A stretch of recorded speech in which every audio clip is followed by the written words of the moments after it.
चलिए आज हम लोग आज देखेंगे चित्र सूत्र के बारे में। चित्र सूत्र है क्या और चित्र सूत्र में क्या क्या चीज़ें दी गई हैं, इसके रचयिता कौन है, सारी चीज़ें हम लोग इस वीडियो में कवर करेंगे। तो चलिए हम लोग देखते हैं चित्र सूत्र के बारे में। तो चित्र सूत्र कोई एक स्वतंत्र पुस्तक नहीं है। ये चित्र सूत्र जो है विष्णु धर्मोत्तर पुराण के कुछ अध्यायों को लेकर चित्र सूत्र नामक एक अलग से पुस्तक की रचना कर दी गई है। चित्र सूत्र के 9 अध्यायों को ही मात्र चित्र सूत्र कहते हैं। ठीक है, तो हम लोग आज चित्र सूत्र के बारे में विधिवत जानकारी करेंगे। चलिए तो समझते हैं कि ये जो चित्र सूत्र है आखिर कहाँ से लिया गया है। तो एक विष्णु धर्मोत्तर पुराण नामक एक ग्रंथ है जो मार्कंडेय मुनि द्वारा लिखी गई है।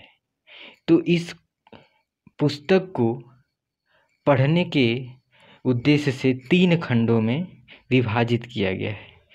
ठीक है, प्रथम खंड जो है उसमें 269 अध्याय हैं, द्वितीय खंड में 183 अध्याय हैं, जबकि तृतीय खंड में 118 अध्याय हैं।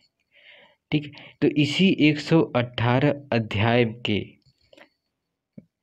35 से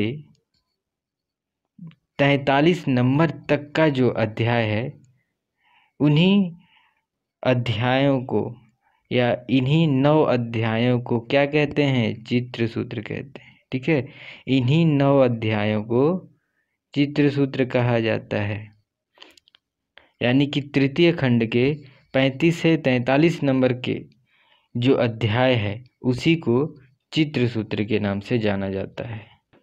चित्र सूत्र 6वीं 7वीं सदी की रचना है। ठीक है, चित्र सूत्र जो है 6वीं 7वीं सदी की रचना है और यह गुप्त काल या गुप्तोत्तर काल की रचना इसको माना जाता है। गुप्त या गुप्तोत्तर काल की रचना इसको माना जाता है। जैसा कि हम लोग पीछे देख चुके हैं, 35 से 43 तक कुल 9 अध्याय को क्या कहते हैं? चित्र सूत्र कहते हैं। ठीक है, 35 से 43 तक का कुल जो 9 अध्याय है वही चित्र सूत्र कहलाता है। ठीक है, इसकी रचना जो है नारायण मुनि ने की है। इसकी रचना नारायण मुनि ने की है। मार्कंडेय मुनि ने चित्र सूत्र की जब रचना कर रहे थे तो उन्होंने स्वयं ही इस पुस्तक में बताया है कि ये जो 9 अध्याय हैं इन्हें नारायण मुनि ने मानव कल्याण के लिए रचा है। मानव जाति के कल्याण के लिए चित्र सूत्र की रचना की है। किसने? नारायण मुनि ने की है। ऐसा मार्कंडेय मुनि ने खुद कहा है अपने पुस्तक में। ठीक है, और इसमें क्या किया गया है? चित्र सूत्र में चित्रकला के उत्पत्ति और उसके नियम और कानून वगैरह के बारे में विस्तृत चर्चा दी गई है। हमें कैसा चित्र बनाना चाहिए, कितने ताल में बनाना चाहिए, उसकी ऊंचाई कितनी होनी चाहिए, सारा विस्तृत जानकारी इस पुस्तक में दी गई है। चित्र सूत्र में चित्रकला को सबसे उत्कृष्ट श्रेणी का माना गया है। चित्र सूत्र के अनुसार चित्रकला सभी कलाओं में सर्वश्रेष्ठ है। यह धर्म, अर्थ, काम और मोक्ष को देने वाली है। जिस घर में इसकी प्रतिष्ठा होती है वहाँ सब मंगल होता है। ठीक है, तो एक सूत्र आता है कि कला नाम प्रवरम चित्रम धर्म कामार्थ मोक्षदम मांगल्यम प्रथमम चैतत गृहे यत्र प्रतिष्ठितम। यानी जिस घर में इसकी प्रतिष्ठा होती है वहाँ सब सदा ही मंगल होता है। और इसके बारे में और बोला गया है कि जैसे पर्वतों में सुमेरु श्रेष्ठ है, जैसे पर्वतों में सुमेरु श्रेष्ठ है, पक्षियों में गरुड़ प्रधान है और मनुष्यों में राजा उत्तम है, उसी प्रकार कलाओं में चित्रकला क्या है? उत्तम है। तो यह चर्चा चित्र सूत्र में की गई है। और चित्र सूत्र में चित्रकला की बहुत ही अधिक प्रशंसा की गई है। चित्रकला को सबसे उत्कृष्ट श्रेणी का माना गया है। इस चित्र सूत्र में कुल 9 रसों का वर्णन भी किया गया है। इसी चित्र सूत्र में 9 रसों का भी वर्णन किया गया है। श्रृंगार रस, हास्य रस, करुण रस, रौद्र रस, वीर रस, भयानक रस, अद्भुत रस, विभत्स और शांत, ऐसे 9 रसों का पूरा इसमें वर्णन किया गया है। साथ ही साथ इसमें 4 प्रकार के चित्रों के बारे में भी बताया गया है, जैसे सत्य चित्र, वैणिक चित्र, नागर चित्र, मिश्र चित्र, ऐसे 4 चित्रों का भी इसमें वर्णन किया गया है। साथ ही 5 प्रकार, मनुष्यों के भी 5 प्रकार बताए गए हैं। मनुष्यों के 5 प्रकार कौन कौन से, जैसे हंस, हंस पुरुष, भद्र पुरुष, मालव्य पुरुष, रुचक और शशक, ऐसे 5 प्रकार के मनुष्य के बारे में इसमें बताया गया है। ठीक है। और उनके बताया गया है कि उनकी ऊंचाई कितने अंगुल होती है। जैसे हंस पुरुष की अगर हम बात करें तो इसकी ऊंचाई 108 अंगुल होती है। ठीक है। और भद्र पुरुष 106 अंगुल, मालव्य पुरुष 104 अंगुल, रुचक पुरुष 100 अंगुल, शशक पुरुष 90 अंगुल। तो ऐसे ऐसे मनुष्यों के प्रकार और उनकी ऊंचाई कितने अंगुल होती है, इसके बारे में भी इसमें चर्चा की गई है। साथ ही 5 प्रकार के रूपों का भी वर्णन किया गया है, जैसे बाल रूप हुआ, कुमार रूप या वामन रूप हुआ, मानव रूप हुआ या असुर रूप हो गया, साथ ही राक्षस रूप जैसे हो गया। ऐसे ऐसे 5 प्रकार के रूपों का भी वर्णन किया गया है। और कौन सा रूप कितने ताल का होता है यह भी इसमें बताया गया है, जैसे बालक 5 ताल का, वामन 8 ताल का, नर या मानव जिसको कहते हैं 10 ताल का, भयानक या थोड़े लो कैटेगरी के जो असुर होते हैं उनको 12 ताल का, और जो राक्षस भयंकर जो राक्षस होते हैं उनको 16 ताल का बताया गया है। तो ऐसे इसमें 5 प्रकार के रूपों का भी वर्णन है।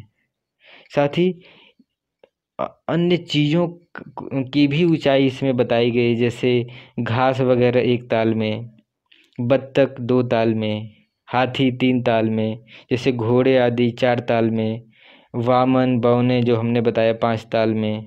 तो ऐसे ऐसे सबकी ऊंचाई इसमें बताई गई है कि कितने ताल में क्या चीज़ को आर्टिस्ट को बनाना चाहिए। सारी विस्तृत जानकारी इस पुस्तक में की गई है। साथ ही 5 प्रकार के रंग का भी वर्णन किया गया है। 5 प्रकार के रंगों का भी वर्णन किया गया है। ठीक है। जैसे लाल रक्त को इसमें रक्त के नाम से बताया गया है, रक्त। साथ ही पीले रंग को पीत रंग बोला गया है, नीले को नील रंग बोला गया है, काला को कृष्ण रंग के नाम से जाना जाता है, सफ़ेद को श्वेत रंग के नाम से इसमें वर्णन किया गया है। तो ऐसे ऐसे इसमें कुल 5 प्रकार के रंगों की भी चर्चा की गई। साथ ही 5 प्रकार के नेत्रों का भी इसमें वर्णन है। सिर्फ एक हंस पुरुष की बात करें तो हंस पुरुष की ऊंचाई 108 अंगुल या 9 ताल में बनी आकृति जो होती है उसको कैसे बांटा गया है आप देख सकते हैं यहाँ पे। शीर्ष से माथे तक 2 अंगुल, इसके अलावा माथे से ठुड्डी तक का जो चेहरा है वो 12 अंगुल। ठीक है, जिसको 1 ताल भी बोलते हैं, उसी को 1 ताल भी बोलते हैं। गर्दन 4 अंगुल का, वक्ष जो होता है 12 अंगुल, सीने से नाभि तक जो है 12 अंगुल, नाभि से मेडू तक 12 अंगुल, मेडू से घुटने तक 24 अंगुल, घुटने से पैर तक 24 अंगुल, गांठ जो है 3 अंगुल की, और गांठ से नीचे की जो एड़ी तक का हिस्सा है 3 अंगुल, ऐसे मिला के पूरा हो जाता है 108 अंगुल। तो ऐसे ऐसे पूरा चित्र सूत्र के में पूरा बताया गया है कि एक आर्टिस्ट को कितने ताल में किस आकृति को बनाना चाहिए।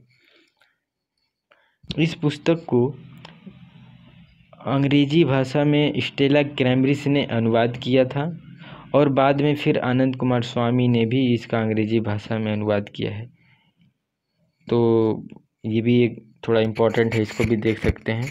तो ऐसे चित्र सूत्र पुस्तक काफ़ी महत्वपूर्ण है और इसके बारे में पूरा डिटेल सबको इसके बारे में जानकारी होनी चाहिए। और इसमें एक कहानी आती है जो हम लोग जाते जाते देख लेते हैं कि चित्र सूत्र के अनुसार प्रथम कलाकार नारायण मुनि को माना जाता है। क्यों माना जाता है? क्योंकि नारायण मुनि ने आम के रस से, ऐसी कहानी है कि आम के रस से उन्होंने अपने जंघे पर एक सुंदर स्त्री का चित्र बनाया और उस सुंदर स्त्री कुछ ही समय बाद साक्षात जीवित रूप में सामने प्रकट हो गई। तो इस तरह से चर्चा होती है कि चित्र सूत्र के अनुसार अगर पूछा जाए कि प्रथम कलाकार कौन सा है, तो नारायण मुनि को चित्र सूत्र के अनुसार प्रथम कलाकार माना जाता है। और ये नारायण मुनि जो हैं कोई साधारण इंसान नहीं है, इस साक्षात ईश्वर के रूप को ही नारायण मुनि बोला गया है। धन्यवाद।